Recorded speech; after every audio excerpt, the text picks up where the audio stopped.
ஆ, வணக்கம் மக்களே. நான் தான் பாலாஜி கல்கி. நான் என்ன சொன்னேன்னா, போன வீடியோவிலே சொல்லியிருந்தேன். அதாவது பார்த்தீங்கன்னா, இந்த வெள்ளையாக இருக்கிற 3 சாப்பிடக்கூடாது: அரிசி, சர்க்கரை, உப்பு. உப்பு ஆக்சுவலாக பார்த்தீங்கன்னா அந்த காலத்தில் சேர்த்துக்கிட்டாங்க. அதனால் ஆனால் அதிகமாக சேர்த்துக்கூடாது. அதேமாதிரி பார்த்திங்கன்னா அந்த காலத்தில் வந்து அரிசி இதெல்லாம் கிடையாது. மிஞ்சி போனால் எப்போயாவது ஒரு தடவை சாப்பிடுவாங்க. இப்போ தான் வந்து நம்ம எல்லாமே வந்து நம்ம திணிக்கப்படுறோம். நம்ம வேணும்னே கவர்மெண்ட் வந்து இப்போ ஒன்றும் இல்லை, நான் எக்ஸாம்பிள் சொல்லணுன்னா, நான் வந்து வரகரிசி இல்லை மாப்பிள்ளை சம்பா அது இதுன்னு வேறு ஏதாவது இந்த ட்ரெண்டில் இல்லாத ஏதோ ஒன்று நான் பண்ணணும்னு நினச்சேன் அப்படின்னாலே அதை எடுக்க மாட்டாங்க, வாங்க மாட்டாங்க. உங்களை சொல்லி குத்தம் இல்லை. நம்ம வந்து கவர்மெண்ட்டுங்கிற ஒன்று, கவர்மெண்ட்டு கார்ப்பரேட்டு இது ரெண்டை வச்சு நமக்கு வந்து எல்லாத்தையுமே செஞ்சு நம்ம எல்லாரையுமே கொலை பண்ணுறானுங்க. அதுதான் நடக்குது. இப்போ வந்து பார்த்திங்கன்னா நானுமே வந்து இந்த சிஸ்டத்தில் வந்து இதுதான் எஜுகேஷனு, நீ பிறந்துட்ட இந்தியாவில் பிறந்துட்ட, தமிழ்நாட்டில் பிறந்துட்ட, இதுதான் ஜாதி, உன் ஜாதி இது, உங்கள் அப்பா பேர் இது, நீ ஒரு இந்தியனா அடுத்து 5 வயசுலேயே 3 வயசில் எல்கேஜி, அடுத்து 10ஆவதில் நீ வந்து எப்பயும் போல் நல்ல மார்க் எடுத்தால் நல்ல ஸ்கூல் கிடைக்கும், நல்ல ஸ்கூல் கிடச்சி அப்புறம் +2ல் நல்ல மார்க் எடுத்தனா டாக்டர் ஆகலாம், இன்ஜினியர் ஆகலாம், நல்ல காலேஜ் கிடைக்கும், அப்புறம் நல்ல வேலை கிடைக்கும். வேலை கிடச்சதுன்னா உடனே கல்யாணம் பண்ணுங்க, கல்யாணம் பண்ணால் வீடு வாங்குங்க, வீடு வாங்கினா கார் லோன் வாங்குங்க, அதை வாங்குங்க, இதை வாங்குங்கன்னு நமக்கு வேண்டிய ஆசையை காட்டி நம்மளை வந்து திணிச்சு நம்ம எல்லாரையும் கொள்கிறானுங்க. அதான் உண்மை. உண்மையாக சொல்ல போனால் எப்படி சொல்கிறது, எல்லாமே தப்பு. கவர்மெண்ட் சிஸ்டம் தப்பு, எஜுகேஷன் சிஸ்டம் தப்பு, அந்த போலீஸு, வக்கீல், டாக்டர் இந்த கொடுக்குற மருந்து எல்லாமே தப்பு. அந்த காலத்துலலாம் பார்த்திங்கன்னா வெறும் சித்த மருத்துவம் தான். ஊருக்கு ஒரு டாக்டர் இருப்பாங்க, டாக்டர்னு சொல்ல மாட்டாங்க, மருத்துவர் இருப்பார். அப்புறம் பிரசவம் பார்க்குறதுக்கு ஒரு லேடி இருப்பாங்க. அந்த காலத்தில் எல்லாமே சுகப்பிரசவம் தான். அந்த காலத்துலலாம் வந்து சிசேரியனே கிடையாது. காரணம் என்னென்னா அம்மியில் எல்லாம் அரைச்சாங்க, நெல் குத்துனாங்க, வேலை எல்லாம் பார்த்தாங்க.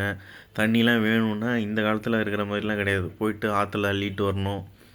தண்ணியை வந்து சீக்கிரமாக பயன்படுத்தினாங்க, உடல் உழைப்பு இருந்துச்சு, விவசாயம் பார்த்தாங்க. அதனால் ரொம்ப பிரச்சனை வரல. இப்போ எல்லாருமே உட்காந்து வேலை பார்க்குறாங்க, உட்காந்து திங்கிறது, கண்ணாபின்னான்னு திங்கிறது, எல்லாமே processed food, fast food. So இது வந்து நீங்கள் எல்லா டாக்டருமே இலுமினாட்டி அப்படின்னு நினைக்க வேண்டாம். அதே மாதிரி எல்லாருமே நான் உடனே சொல்லிட்டேன், ஏலியன்ஸ் இருக்காங்க, ஏலியன் ஜூஸ் அப்படின்னு. இது ஒரு பெரிய கதை. இந்த கதையில் வந்து பார்த்திங்கன்னா ஒன்றுமே இல்லை. ஃபார் எக்ஸாம்பிள் சொல்லணுன்னா, இந்தியாவில் மட்டுமே பார்த்திங்கன்னு வச்சுக்கிங்களேன், பல பல பல மொழி பேசுகிறாங்க, பல மதம் இருக்குது. இந்தியா வந்து ஒரு துணை கண்டம்னு சும்மா சொல்லலை. ஃபார் எக்ஸாம்பிள் சொல்லணும் அப்படின்னா பார்த்திங்கன்னா, நார்த் இந்தியாவிலே பார்த்திங்கன்னா நிறையா இது இருக்குது. மகாராஷ்டிராவில் வந்து ஒரு மொழி பேசுவாங்க, பெங்காலி ஒரு விதமான ஹிந்தி பேசுவாங்க, டெல்லி வேறு, நிறையா டிஃப்ரென்ஸ் இருக்குது. மராட்டி வேறு, ஹிந்தி வேறு, இந்த மாதிரி நிறையா விஷயங்கள் இருக்குது. ஃபார் எக்ஸாம்பிள் ஒன்றுமே இல்லை, கேரளாவில் மலையாளம் பேசுகிறாங்க, அதுவும் தமிழ் கிட்டத்தட்ட கொஞ்சம் கொஞ்சம் சிமிலராக இருக்கிற மாதிரி தான் அதுவும். ஸோ பலதரப்பட்ட மக்கள் வந்து வாழ்கிற இந்தியாவில் வந்து பார்த்திங்கன்னா ஏலியன்ஸ் இருக்காங்களான்னா இருக்காங்க. ஆனால் ஒரு பெரிய உண்மை என்ன அப்படின்னா, இப்போ ஒரு மொழி உருவாகுது அப்படின்னா அந்த மொழிக்கு வந்து இதெல்லாம் ஒரு கட்டமைப்பு வேணும். ஒரு பேசிக்காக ஒரு கிராமர்னு ஒன்று க்ரியேட் பண்ணணும். ஆனா இப்படி இருக்கணும், ஈனா இப்படி இருக்கணும் அப்படின்லாம் க்ரியேட் பண்ணி அதை பேச வச்சு அந்த மக்கள் எல்லாருமே அதை பேச ஒரு சுச்சுவேஷன் க்ரியேட் ஆகுது. இல்லைனா அந்த மக்கள் மட்டுமே பேசுகிறாங்க அப்படின்னா அது பெருசாகிறதுக்கு எவ்வளோ நாள் ஆகும்னு யோசிச்சு பாருங்கள். ஃபார் எக்ஸாம்பிள் மலையாளம் இருக்குது, தமிழ் இருக்குது, அடுத்து வந்து பார்த்திங்கன்னா கன்னடம் இருக்குது, தெலுங்கு இருக்குது. இந்த 4மே சவுத் இந்தியாவோட லாங்குவேஜ். ஆனால் 4மே கொஞ்சம் கொஞ்சம் சிமிலர் வேர்ட்ஸ் இருந்தாலுமே டிஃப்ரென்ஸ் இருக்குது நிறையா. இதெல்லாம் வந்து க்ரியேட் பண்ணணும். அதாவது இதெல்லாம் வந்து க்ரியேட் பண்ணியிருக்காங்க எங்கேயோ, வேறு வேறு கிரகத்தில். அந்த ஆளுங்க எல்லாருமே இங்கே கொண்டு வந்து விட்டுருக்காங்க. ஒவ்வொரு கிரகத்துலேருந்தும் ஒவ்வொரு ஆளுங்க, ஒவ்வொரு குரூப் வந்துடுது. அதுதான் கதை. எல்லாருமே ஒரு வகையில் ஏலியன் தான். ஆனால் இந்த உலகத்தில் வந்து முதல்ல தோன்றிய மூத்த மொழி வந்து தமிழ் மொழி. அதுதான் நம்ம பேசுகிறோம். நான் பேசுகிறேன், நான் தமிழ்நாட்டுக்காரன் தான். நிறைய பேர் கேட்பீங்க, நான் வந்து ஹிந்திக்காரனா? அதுவும் நான் தமிழ்நாட்டுக்காரன் தான். பெரிய மீசை வச்சுருக்கேன் அப்படிங்கிறதுனால நீங்கள் வேணால் தப்பாக யோசிக்கலாம். நான் ஆனால் வேலை பார்த்தது கொஞ்சம் வருஷம் வந்து நான் பெங்களூரில், மும்பையிலலாம் வேலை பார்த்தனால எனக்கு கொஞ்சம் ஹிந்தி பேச அண்டர்ஸ்டாண்ட் பண்ணிப்பேன். அதுவும் இல்லாமல் நான் வந்து இவங்க தான் எனக்கு, தமிழ்நாட்டு மக்கள் தான் எனக்கு எல்லாமே. எனக்கு ஆந்திரா மக்கள் தான் எல்லாமே அப்படிலாம் கிடையாது. எனக்கு எல்லாரையுமே பிடிக்கும், எல்லா மதமும் பிடிக்கும், எல்லா மொழியும் பிடிக்கும், எல்லா மக்களையும் எனக்கு பிடிக்கும். ஆனால் என்ன அப்படின்னா தப்பு பண்ணால் பிடிக்காது. இப்போ அந்த இலுமினாட்டி எல்லாருமே இலுமினாட்டி எல்லாருக்குமே தெரியும் என்ன ஏது, இந்த கவர்மெண்ட் சிஸ்டம் எப்படி, யார் கண்ட்ரோலில் இருக்கா, என்ன பண்ணுறாங்க, உலகத்தை எப்படி அழிக்கிறாங்கங்கிற டேட்டா எல்லாருக்குமே தெரியும் அவங்களுக்கு. இது அவங்கெல்லாம் அதோடு இல்லாமல் இது தெரியாமல் இருக்கிறவங்க எல்லாருமே சில டாக்டர்ஸும் இருக்காங்க. சில டாக்டர்ஸ் மேபி பல டாக்டர்ஸ் கூட இருக்கலாம். ஏன் அப்படின்னா இந்த எஜுகேஷன் சிஸ்டம் பார்த்தீங்கன்னு வச்சுக்கிங்களேன், நான் ஒரு ஆவரேஜ் ஸ்டூடெண்ட். நான் ஒரு 70% மார்க் எடுக்கிற ஸ்டூடெண்ட்டு. நான் என்ன பண்ணுவேன்னா படிக்கலாம் மாட்டேன், என்ன சொல்கிறாங்கங்கிறத கேட்டுப்பேன், என் ஓன் வேர்ட்ஸில் எழுதுவேன். ஆனால் நம்ம எஜுகேஷன் சிஸ்டம் என்ன பண்ணுது அப்படின்னா, அது அப்படியே காப்பி அடித்து அப்படியே ஒரு வார்த்தை ஒரு எழுத்து மாறாமல் எழுதுனா 100க்கு 100 அப்படின்னு போடுற அந்த மாதிரி ஒரு தற்கூரி சிஸ்டம் இது. எஜுகேஷன் சிஸ்டமும் வேஸ்ட்டு உண்மையாக சொல்லப்போனால். அந்த காலத்துலலாம் பார்த்திங்கன்னா ஒரே ஒரு டாக்டர், ஒரே ஒரு மருத்துவர் தான் இருப்பார். அதை எப்படி சொல்லுவாங்க, சித்தா தான் சொல்லுவாங்க. இப்போ வரைக்குமே மஞ்சக்காமாலைக்கு ஒரு நல்ல மெடிசின் கிடையாது. அந்த காலத்துலலாம் புத்தூர் கட்டு தான் கட்டினாங்க. அதே மாதிரி பார்த்திங்கன்னா இப்போ வரைக்குமே பார்த்திங்கன்னா அந்த அக்கின்னு ஒன்று வந்ததுன்னா கொசவண்டை போனால் அந்த இதில் எழுதுவாங்க. அதுக்குமே கரெக்டான மருந்தெல்லாம் கிடையாது. ஸோ இந்த மாதிரி நிறைய இருக்குது. அந்த காலத்தில் அதுதான் இருந்துச்சு. ஆனால் இந்த கவர்மெண்ட்டுன்னு ஒன்று நம்ம தள்ள திணிச்சு வேணும்னே இந்த அலோபதி மாத்திரை தின்னா தான் உடனே சரியாகுதுன்னு சொல்லி அந்த மாதிரி நம்ம எல்லாமே இந்த டிவி, இந்த நியூஸு, இந்த இன்டர்நெட்டு இதால் தான் நம்மலாம் அழிஞ்சு போனோம். இதை என்ன சொல்லுவாங்கன்னா வேர்ட் ஆஃப் மவுத் அப்படிம்பாங்க. அதாவது நம்ம ஃபார் எக்ஸாம்பிள் இப்போ நானே இருக்கேன். இப்போ நான் சொல்கிற நியூஸ் எல்லாம் நீங்கள் எல்லாம் நம்பிக்கிட்டு இருக்கீங்களா? நானே ஒரு பொய்யான ஒரு தகவலை சொல்கிறேன் அப்படின்னா நீங்கள் அதையும் நம்ப ஆரம்பிப்பீங்க. ஸோ அந்த மாதிரி அப்படி ஒரு இதை க்ரியேட் பண்ணி வச்சுருக்கானுங்க. ஃபார் எக்ஸாம்பிள் சன் நியூஸில் காட்டிட்டாங்கடா, கரெக்டு, அது உண்மை, அப்போ அது நியூஸ்லேயே காட்டிட்டாங்க, அது உண்மை. அந்த மாதிரி அதேமாதிரி இந்த பேப்பரில் வந்துச்சுனாலும் ஐயோ இவங்க சொல்லிட்டாங்க, அப்போ இது உண்மை. அந்த மாதிரி இது ஒரு சைக்கலாஜிக்கலான ஒரு வார். டிவியில் காட்டுறது உண்மை கிடையாது. சொல்லப்போனால் ஒவ்வொரு ஊர்லேயும் எவ்வளவோ கேஸ் நடக்குது, என்னென்னமோ நடக்குது. ஆனால் எதுவுமே வெளில வராதில்லை. இந்த மாதிரி எனக்குமே தெரியாது.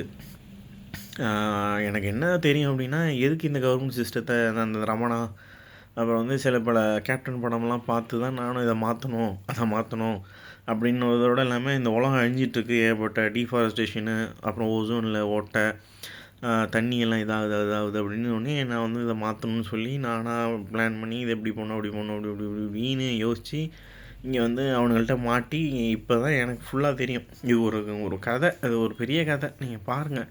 அதுக்காக ஒன்று எல்லோரும் இலுமினாட்டியா அப்படின்னா இல்லை, அதை தான் நீங்கள் செக் பண்ணணும். கேவா அவன் இலுமினாட்டியா அப்படிங்கிறத செக் பண்ணிவிட்டு அவனுங்கள பிடிக்கணும்.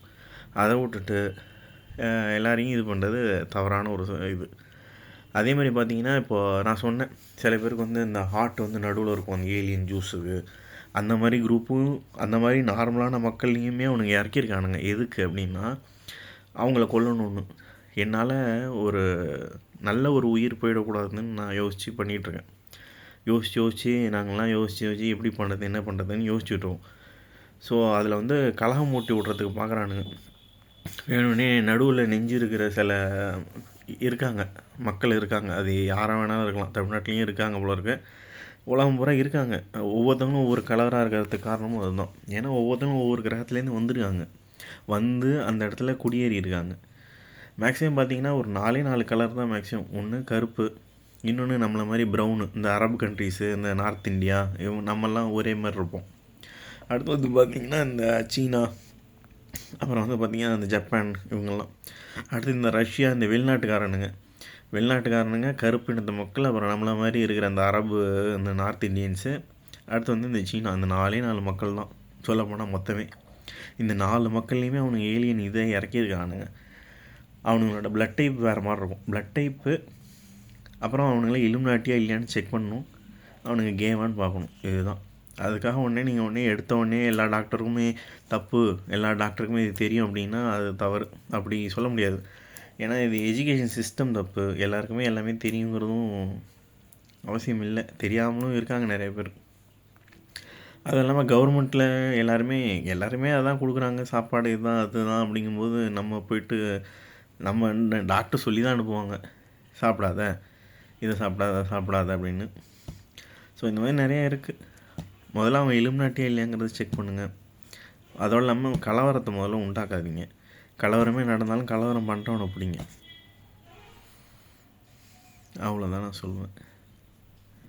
இதில் இன்னும் நிறைய விஷயம் இருக்குது. அதாவது ஒரு மொழியை உருவாக்குறதுக்கே பல வருஷம் ஆகும். ஒவ்வொரு வார்த்தைக்கு இதான் மீனிங்கு, இதுதான் பேசணும், அதான் பேசணும்னு சொல்லி அதை கொண்டு வந்து இப்போ நான் ஒரு 100 பேருக்கு இதை கற்றுக் கொடுக்குறேன் அப்படின்னா அந்த 100 பேர் அவங்க குடும்பத்துக்கு அவங்க கற்றுக் கொடுத்து அவங்க குடும்பத்தில் எல்லோரும் பேசி அது அப்படியே இட்ஸ் அ செயின். அப்படியே அந்த செயின் போவோ இப்போ பார்த்தீங்கன்னா தமிழ்நாடு, ஆந்திரா, கேரளா இத்தனை மக்கள் இருக்காங்க அப்படின்னா கிட்டத்தட்ட 2-3 ஸ்டேட்டாக பிரிகிற அளவுக்கு ஆள் இருக்குது அப்படின்னா இது எத்தனை வருஷம் ப்ராசஸ்ன்னு யோசிச்சு பாருங்கள். ஒரு மொழி உருவாகி அந்த மொழியை பேசி அந்த மக்கள் எல்லாருமே அதுக்கு அடிபணிஞ்சு அதை கற்றுக்கிட்டு அவங்க பேசுகிறதுக்கு இதுக்கெல்லாம் எவ்வளோ நாள் ஆகும். அது மாதிரி நிறையா இருக்குது. இங்கே இப்போ நான் அதுக்காக இவங்க தான் உயர்ந்தவங்க, அவங்க தான் உயர்ந்தவங்க, நாங்கள் புள்ளமாறு, நான் புள்ளமாறு, அதனால் அவங்க தான் உயர்ந்தவங்க அப்படின்னு சொல்லலாம் வரல. உழைக்கிற மக்கள் எல்லாருமே என்னை பொறுத்த வரைக்கும் ஏன் ஜாதி தான், நல்லவங்க தான். அடுத்தவனை பிடிச்சி திங்காமல் இவனுங்களை மாதிரி பீத்திங்கிறானுங்கள இந்த பணத்துக்காக இந்த இலுமினாட்டி அவனுங்களை தவிர எல்லாருமே நம்ம ஆளுங்க தான்.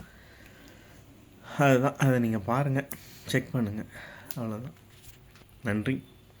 அது இல்லாமல் இந்த இலுமினாட்டி இந்த சிஸ்டத்தை பற்றியும் எல்லாருக்கும் தெரியும்னு சொல்ல முடியாது. ஒன்லி இலுமினாட்டிக்கு மட்டும்தான் தெரியும். ஒன்று நீங்கள் கேட்பீங்க நான் இலுமினாட்டி அப்படின்னு. நான் இலுமினாட்டி இல்லை, நான் கேவும் இல்லை. என்னோடய இதயம் இங்கே தான் இருக்குது, இந்த பக்கத்தில். என்னோடய ப்ளட் டைப்பு O நெகட்டிவ். இந்த மாதிரி நிறையா இருக்குது. நீங்கள் வந்தீங்கன்னா பார்த்தீங்கன்னா தெரியும். என்னதான் நிறைய பேர் பார்க்குறீங்களே. சரியா, பார்ப்போம். பாய்.